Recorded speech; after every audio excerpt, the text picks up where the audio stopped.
ஒரு இன்ஸ்டன்ஸில் ஒரு user use பண்ணுறதுக்கு அப்ளிகேஷன் பில்ட் பண்ணுறதே கஷ்டமாக இருக்குது. அதுவே ஒரே இன்ஸ்டன்ஸில் thousands ஆஃப் யூசர் யூஸ் பண்ணால், அதுவும் சேம் டேட்டாவை ஆக்சஸ் பண்ணால் கேட்கவே காம்ப்ளெக்ஸாக இருக்குல்ல. thousands ஆஃப் யூசர் சேம் இன்ஸ்டன்ஸில் சேம் டேட்டாவை ரீட் பண்ணாங்கன்னா ஓகே, ஆனால் அவங்க ரைட் பண்ணாங்கன்னா நமக்கு கன்கரன்சி இஷ்யூ வர்றதுக்கான சான்சஸ் ஹையாக இருக்குது. அதாவது இன்கரெக்ட் ரிசல்ட்ஸ் ஆர் வேல்யூஸ் டேட்டாவில் ஆட் பண்ணுறதுக்கு ரொம்ப ஹை சான்சஸ் இருக்குது. ஸோ இந்த வீடியோவில் நம்ம ஐசோலேஷன்ஸ்னால் என்ன, எப்படி இந்த கன்கரன்சி இஷ்யூஸ்லாம் ஓவர் கம் பண்ணுறோம் அப்படிங்கிறத டீட்டெயிலாக டிஸ்கஸ் பண்ணலாம். ஹே ஃபோக்ஸ், வெல்கம் டு ப்ராசஸ் வித் பவி. நான் டெக் ரிலேட்டடாக அப் டு டேட்டில் இருக்கணும்னு நினைக்கிறேன். நீங்களும் இருக்கணுமா? அப்போ வாங்க ஒன் பை ஒன்னாக ப்ராசஸ் பண்ணலாம்.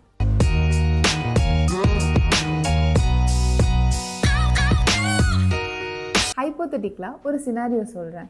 2 பெஸ்ட் ஃப்ரெண்ட்ஸ் இருக்காங்க, கார்த்திக் அண்ட் வினோத். அவங்க எவ்வளோ பெஸ்ட் ஃப்ரெண்ட்னா அவங்க 2 பேரும் ஒரே பேங்க் அக்கௌண்ட்டை தான் ஷேர் பண்ணிக்கிறாங்க. ஸோ இப்போ கார்த்திக் ஒரு ப்ராடக்டை ஆர்டர் போட்டிருக்காரு, அது பிடிக்கலன்னு ரிட்டர்ன் பண்ணிட்டாரு. ஸோ அந்த ரிட்டர்ன் பண்ண ப்ராடக்டோட வேல்யூ 500ன்னு வச்சுக்கலாம்.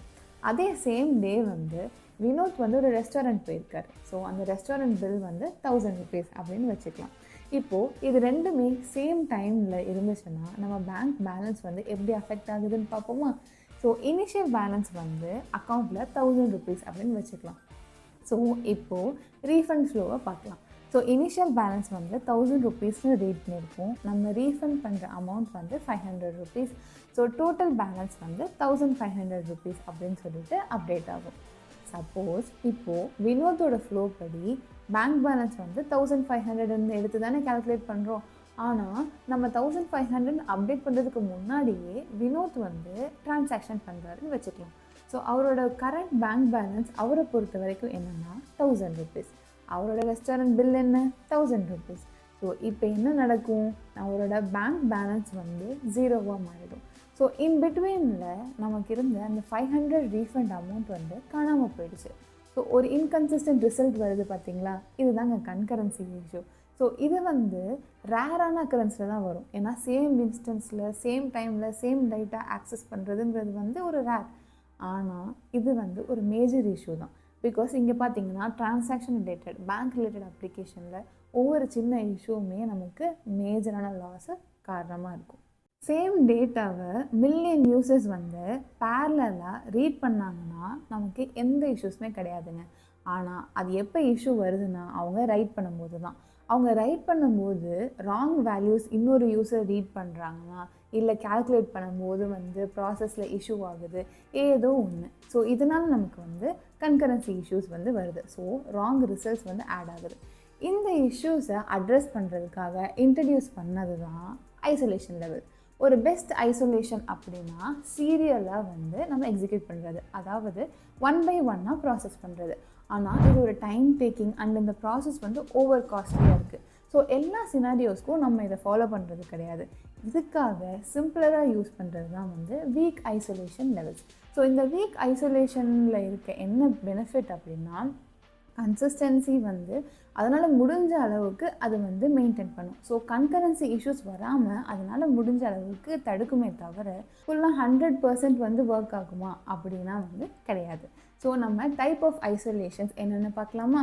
So first read uncommitted, next read committed, repeatable read, அதுக்கப்புறம் சீரியலைசபிலிட்டி. ஸோ இது எல்லாத்தையும் டீட்டெயிலாக டிஸ்கஸ் பண்ணலாம் வாங்க. ரீட் அன்கமிட்டட் இதுதான் இருக்கிறதுலே லீனியண்ட்டான ஐசோலேஷன் லெவல். அதாவது ஒரு யூசர் டேட்டாவை மாடிஃபை பண்ணியிருக்காங்க, ஆனால் அதை கமிட் பண்ணலை அப்படின்னாலும் இன்னொரு யூசர்னால் இந்த டேட்டாவை ரீட் பண்ண முடியும். ஸோ இதில் என்ன நடக்குது அப்படின்னா, நம்மளால் ப்ராசஸ் பண்ணுறதுக்கு முன்னாடியே டேட்டாவை ரீட் பண்ண முடியுது. இதோட மெயின் அட்வான்டேஜ் பார்த்தீங்க அப்படின்னா நமக்கு ரொம்ப ஃபாஸ்ட்டாக இருக்கும். ஏன்னா லேட்டஸ்ட் டேட்டாவை ஆக்சஸ் பண்ணுறோம். இதை ஜஸ்ட் ஒரு எக்ஸாம்பிளோடு பார்க்கலாம். இங்கே செஷன் 1 இருக்குது, இங்கே செஷன் 2. இனிஷியலாக ஏயோட வேல்யூ 10ன்னு இருக்குதுன்னு வச்சுக்கலாம். இப்போது செஷன் 1ல் A = 15ன்னு செட் பண்ணுறாங்க. ஸோ செஷன் 2ல் ரீட் பண்ணும்போது ஏயோட வேல்யூ நமக்கு 10ன்னு இருக்காது, 15ன்னு இருக்கும். ஸோ இதுக்கு நெக்ஸ்ட்டு தான் டேட்டாவை கமிட் பண்ணுறாங்க. இப்போ செஷன் 2ல் திரும்பவும் நம்ம ரீட் பண்ணாலும் ஏயோட வேல்யூ 15 தான் இருக்கும். அதாவது அன்கமிட்டட் டேட்டாவை செஷன் 2னால் ரீட் பண்ண முடியுது. ஸோ இதோட மேஜர் டிஸ்அட்வான்டேஜ் பார்த்தீங்கன்னா எல்லா சினாரியோஸ்க்கும் இது அப்ளிகபிளாக இருக்காது. அதாவது ஒரு பேங்க் டிரான்சாக்ஷன் பண்ணுறீங்கன்னு வச்சுக்கலாம். இப்போது என்ன நடக்கும், ஒரு டிரான்சாக்ஷன் ப்ளேஸ் பண்ணியிருக்காங்க, ஸோ அவங்களோட பேலன்ஸ் வந்து ரெடியூஸ் ஆகிடுச்சுன்னு வச்சுக்கலாம். ஏதோ ஒரு இஷ்யூனால டிரான்சாக்ஷன் வந்து ரோல் பேக் ஆகிடுது. ஸோ ரீஃபண்ட் அமௌண்ட் அவங்களுக்கு கிரெடிட் ஆயிடும். ஆனால் அதுக்கு முன்னாடியே நெக்ஸ்ட் டிரான்சாக்ஷன் ஃபாலோ அப் பண்ணிடுறாங்க. ஸோ அதனால் என்ன ஆகுதுன்னா, ஒரு அன்கமிட்டட் டேட்டாவை வச்சு நம்ம நெக்ஸ்ட் டிரான்சாக்ஷனை இனிஷியேட் பண்ணிடுறோம். ஸோ அதோட ஃபைனல் அவுட்புட் வந்து எப்பயுமே ராங்காக தான் இருக்க போகுது. இது ஒரு எக்ஸாம்பிளோட பார்க்கலாம். திரும்ப நம்மளோட செஷன் எக்ஸாம்பிளுக்கு வரலாம். Session 1, session 2. இனிஷியலாக ஏவோட வேல்யூ 10ன்னு இருக்குது. இங்கே வந்து ஏவோட வேல்யூவை 15ன்னு செட் பண்ணுறாங்க. ஸோ இங்கே ரீட் பண்ணும்போது ஏவோட வேல்யூ வந்து செஷன் 2ல் 15ன்னு ரீட் பண்ணுது. இங்கே என்ன நடக்குதுன்னா, ஏதோ ஒரு ரீசன்னால் ரோல் பேக் பண்ணிடுறாங்க. ஸோ இப்போ ஏவோட வேல்யூ என்னவாக இருக்கும், ஆக்சுவலாக 10. ஆனால் இங்கே ஆல்ரெடி நம்ம ரீட் பண்ணதுனால இங்கே இருக்க ப்ராசஸை நடக்கிறத பார்க்கலாம். ஸோ ஏலேருந்து 5 ஆட் பண்ணுறாங்க. ஸோ அவங்க ரீட் பண்ணது 15 + 5. இங்கே வந்து இப்போது ஏவோட வேல்யூ 20ன்னு சொல்லிட்டு செட் பண்ணுறாங்க. இங்கே கமெண்ட் பண்ணிடுறாங்க. ஸோ இப்போ ஃபைனல் ஏவோட வேல்யூ என்ன, 20. ஆனால் ஆக்சுவலாக எவ்வளோ இருக்கணும், 15. உங்களுக்கு இந்த டிஃப்ரென்ஸ் புரியுதா? இது வந்து ஒரு மேஜர் இஷ்யூவாக இருக்கும்.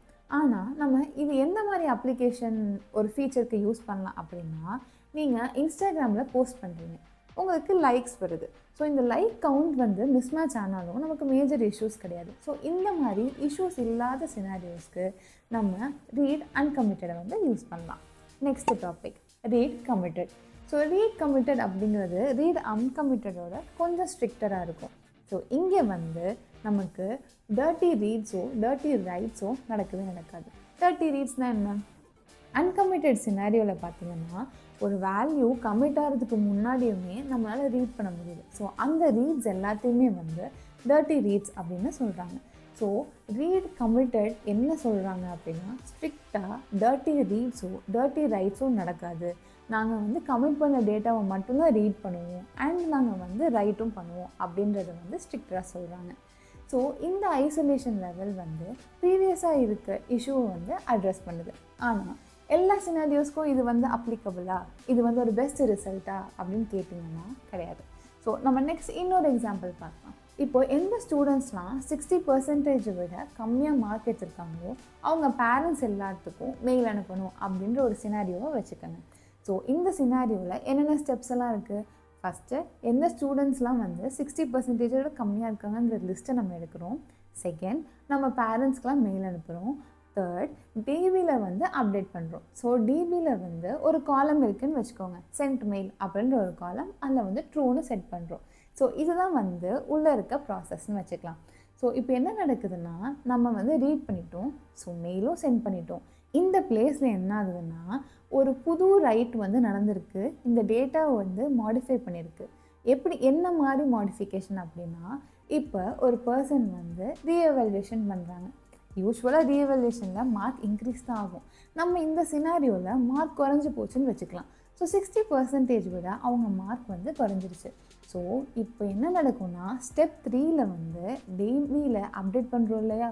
ஸோ மெயில் அனுப்பாத ஒரு ஸ்டூடெண்ட்டுக்கும் டிபியில் வந்து சென்ட் மெயில் அப்படிங்கிற காலம் ட்ரூன்னு செட் ஆயிடும்.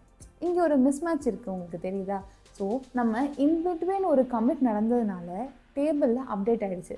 ஸோ அது என்ன ஆகுதுன்னா, நம்ம ப்ராசஸ்க்கு அஃபெக்ட் பண்ணுது. ஸோ இந்த மிஸ்மேட்ச் தான் வந்து நான் ரிப்பீட்டபிள் ரீட் இஷ்யூ அப்படின்னு சொல்கிறாங்க. ஸோ எல்லா சினாரியோவுக்கும் ரீட் கமிட்டட் வந்து சூட் ஆகாது. நெக்ஸ்ட் ஐசோலேஷன் லெவல் வந்து ரிப்பீட்டபிள் ரீட். இப்போது நம்ம வந்து ப்ரீவியஸாக ஏன் இந்த இஷ்யூ வந்துச்சு, நடுவில் வந்து ஒரு கமிட் வந்து நம்ம டேட்டாவை மாற்றிடுச்சு. ஸோ அதனால் இந்த இஷ்யூ இருக்குது பார்த்தீங்களா. அதை அட்ரஸ் பண்ணுறதுக்காக இந்த ரிப்பீட்டபிள் ரீடில் என்ன பண்ணுறாங்கன்னா, இனிஷியலாக ஒரு வேல்யூ ஃபெச் பண்ணுறீங்கல்ல, ஃபெச் பண்ணுறப்போ என்ன வேல்யூஸ் இருக்கோ அதை வந்து ஸ்டோர் பண்ணி வச்சுக்கிறாங்க. இதுதான் வந்து ஃபேண்டம் ரீட் அப்படின்னு சொல்கிறாங்க. ஸோ இதை ஸ்டோர் பண்ணி வச்சுட்டு through out the transaction same வேல்யூவை வச்சு ப்ராசஸ் பண்ணுவாங்க. ஓகேங்களா. ஸோ அதனால் ப்ரீவியஸாக வந்த இஷ்யூவை இதை அட்ரஸ் பண்ணிடுது. ஒரு எக்ஸாம்பிளோட சொல்கிறேன். இப்போது மெயில் அனுப்புனாங்களா, அதுக்கப்புறம் ஒரு கமிட்னால டிபியில் அப்டேட் ஆகிடுச்சு. ஸோ அதனால் என்னாச்சுன்னா, நமக்கு வந்து மிஸ்மேட்ச் வந்துச்சு பார்த்தீங்களா ப்ரீவியஸ் எக்ஸாம்பிளில். இங்கே என்ன நடக்கும்னா, நம்ம ஒரு ஸ்னாப்ஷாட் எடுத்து வச்சு அதை ரெஃபர் பண்ணுறோம். ஸோ அதனால் என்ன நடக்குதுன்னா, இந்த மிஸ்மேட்சே இருக்காது. ஏன்னா நம்ம ரீசெண்டான கமிட்டை கன்சிடரே பண்ண மாட்டோம். இந்த ஆல்ரெடி இருக்க ஸ்னாப்ஷாட்டை ரெஃபர் பண்ணி தான் டிபியில் ட்ரூன்னு செட் பண்ண போகிறோம். ஸோ அதனால் நமக்கு வந்து கரெக்டான டேட்டா மட்டும்தான் அப்டேட் ஆகும். ஆனால் இது பேங்க் ட்ரான்ஸ்ஃபருக்குலாம் வந்து ஒரு நல்ல சொல்யூஷனாக இருக்கும்னு நினைக்கிறீங்களா? அப்படின்னா கிடையாது. ஏன்னா பேங்க் ட்ரான்ஸ்ஃபருக்குலாம் வந்து இப்போ இந்த மாதிரி நம்ம பண்ணோம் அப்படின்னா இந்த இஷ்யூனால் கமிட்டான டேட்டாவெல்லாம் கன்சிடர் பண்ணாததுனால நமக்கு ஃபண்ட்ஸ் வந்து காணாமல் போகிறதுக்கு சான்சஸ் இருக்குது. ஸோ பேங்க் ட்ரான்ஸ்ஃபர் இந்த சினாரியோஸ்லாம் வந்து ஸ்ட்ராங்கரான ஒரு ஐசோலேஷன் லெவல் தேவைப்படுது. அங்கே யூஸ் பண்ணுறது தான் சீரியலைசபிள். ஸோ இந்த ஐசோலேஷன் லெவலை பற்றி டீட்டெயிலாக நான் நெக்ஸ்ட் வீடியோவில் உங்கள் கூட டிஸ்கஸ் பண்ணுறேன். ஸோ நம்ம சேனலை சப்ஸ்கிரைப் பண்ணாதவங்க சப்ஸ்கிரைப் பண்ணிவிட்டு பெல் ஐக்கனை கிளிக் பண்ணிக்கோங்க. அப்போ தான் நான் உங்கள் வீடியோ போட்டோன்னே நீங்கள் டக்குன்னு பார்க்கலாம். ஏதாச்சும் டவுட்னா கமெண்ட் செக்ஷனில் கேளுங்க. Bye folks, see you on next video.